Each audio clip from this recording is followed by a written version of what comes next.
Subscribe now and press the bell icon. Never miss an update.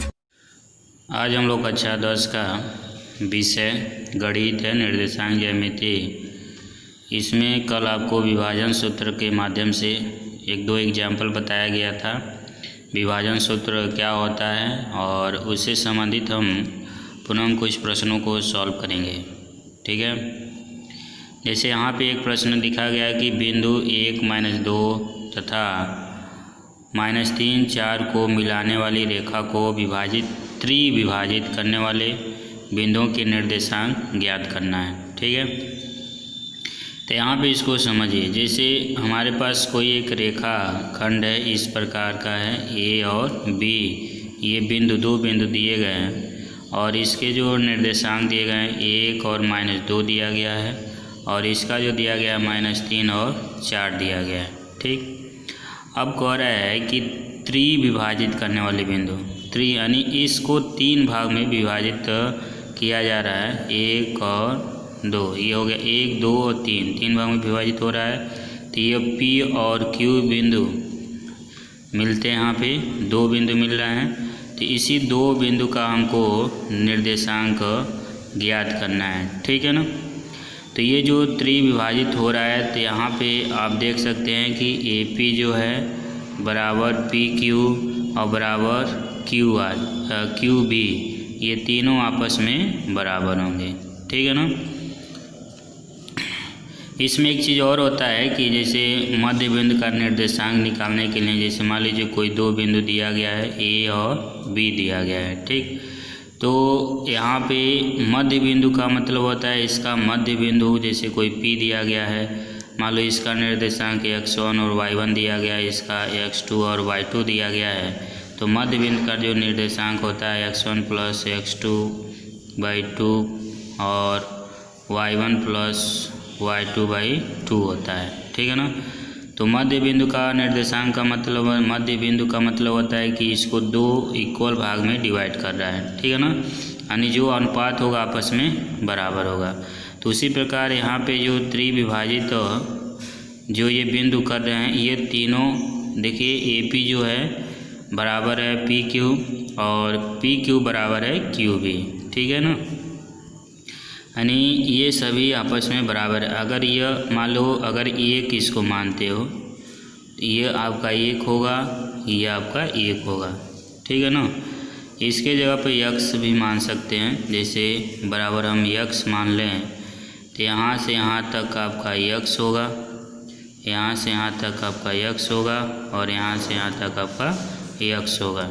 ठीक, तो चलिए यहाँ से पहले हम इसको 2 भाग में देखते हैं। ठीक है ना, पहला भाग देखेंगे, समझिए इसको ध्यान से। ये आपका A और B बिंदु है। ठीक है ना, पहला P बिंदु, यहाँ पे P है। ठीक, तो यहाँ से यहाँ तक आपका क्या है, x है। ठीक, और यह x और ये x जुटेगा तो ये हो जाएगा 2x हो जाएगा ना। तो इसके बीच का अगर अनुपात अगर निकालें, AP अनुपात PB, तो ये होगा x अनुपात 2x होगा। ठीक है ना, या इसको आप लिखेंगे AP अनुपात PB बराबर 1/2 लिख सकते हैं। ठीक है ना, आपको समझ में आ गया।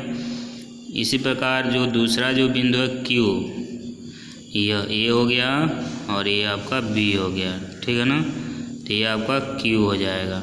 ठीक है, तो यहाँ से यहाँ तक क्या है, x है देखिए, और यहाँ से यहाँ तक आपका हो जाएगा 2x हो जाएगा।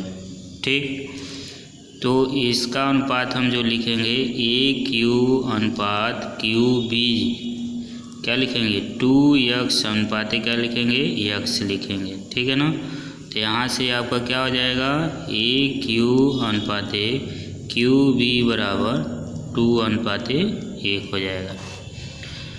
तो इस तरीके से आप इन बिंदुओं का हम अनुपात में इसको निकाल लिए। अब ये अनुपात अज्ञात हो जाता है, तो यहाँ से x1 हम निकाल लेते हैं 1, x2 निकाल लेते हैं -3 y1 निकाल लेते हैं -2 और y2 निकाल लेते हैं 4। अब हम विभाजन सूत्र पहले बिंदु P के लिए, बिंदु P का निर्देशांक, ठीक है ना। तो यहाँ पे हम सूत्र लिखेंगे m1 x2 plus m2 x1 बटे m1 plus m2 m1 y2 plus m2 y1 बटे m1 प्लस m2, ठीक।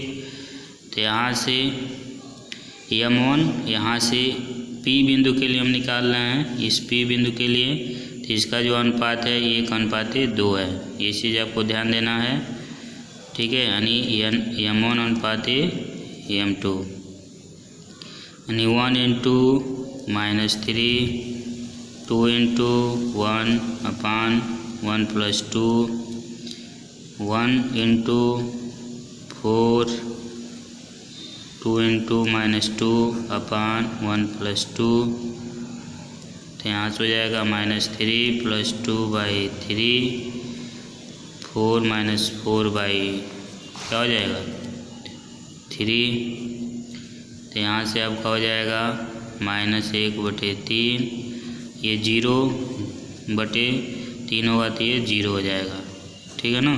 तो ये जो P बिंदु का निर्देशांक हो जाता है, ठीक है ना।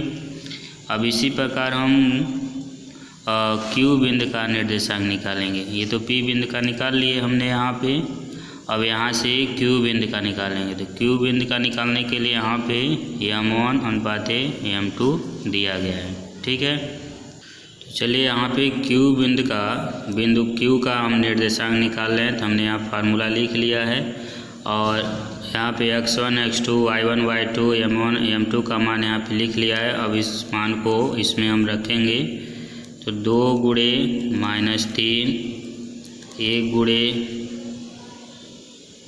1/2 + 1, 2 × 4 और 2 × -2 बटे 2 + 1, ठीक है।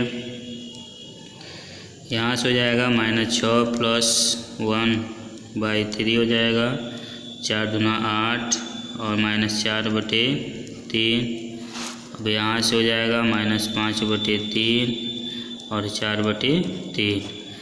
तो इस प्रकार Q जो बिंदु है, उस Q बिंदु का यह निर्देशांक ज्ञात हो जाता है, ठीक है ना। तो इस प्रश्न में आपको बताया गया कि कोई बिंदु दिया गया था और उस बिंदु को मिलाने वाली जो रेखा को वह त्रिविभाजित करने वाले बिंदुओं के निर्देशांक हमको ज्ञात करना था। यानी 2 बिंदु यानी P और Q था, इसी P और Q का हमको निर्देशांक ज्ञात करना था, जिसको आपको बहुत ही सरल माध्यम से आपको बताया गया किस प्रकार हम P और Q बिंदु का हम निर्देशांक ज्ञात कर सकते हैं, ठीक है। अगला प्रश्न है कि बिंदु A -4 -3 और B 5 2 से खींची जाने वाली रेखाखंड x अक्ष को किस अनुपात में विभाजित करता है।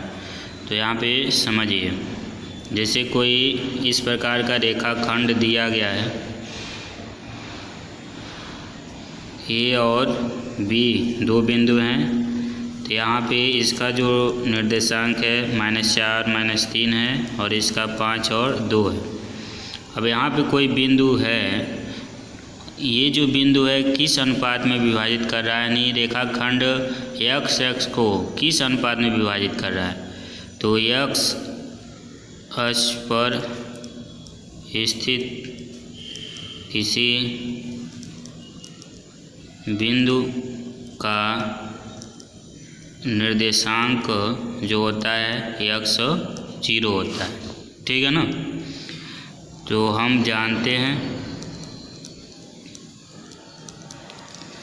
कि y बराबर होता है m1 y2 m2 y1 बटे m1 + m2। तो यहाँ से देख सकते हैं आपका x1 का मान -4 है, x2 का मान क्या है 5 है, y1 का मान क्या है -3 है, और y2 का मान क्या है 2 है। m1 अनुपात m2 ये हमको ज्ञात करना है, ठीक है। तो यहाँ पे x और y का मान क्या है यहाँ पे 0 है, ठीक। m1 हमको तो ज्ञात करना है, y2 क्या है 2 है, m2 हमको ज्ञात करना है, y1 क्या है -3 है, और m1 प्लस m2 इसका हम त्रिया गुणा करेंगे तो ये 0 हो जाएगा आपका, और 2m1 - 3m2 हो जाएगा। अब यहाँ से हम इसको -2m1 बराबर -3m2 लिखेंगे, माइनस से माइनस कट जाएगा, और m1/m2 बराबर लिख सकते हैं 3/2। अब इसको अनुपात के रूप में दिखाएंगे तो m1 अनुपात m2 बराबर 3/2 हो जाएगा, ठीक है ना। तो ये जो आपका अनुपात है 3/2 में क्या करेगा, उसको विभाजित करेगा, ठीक है ना।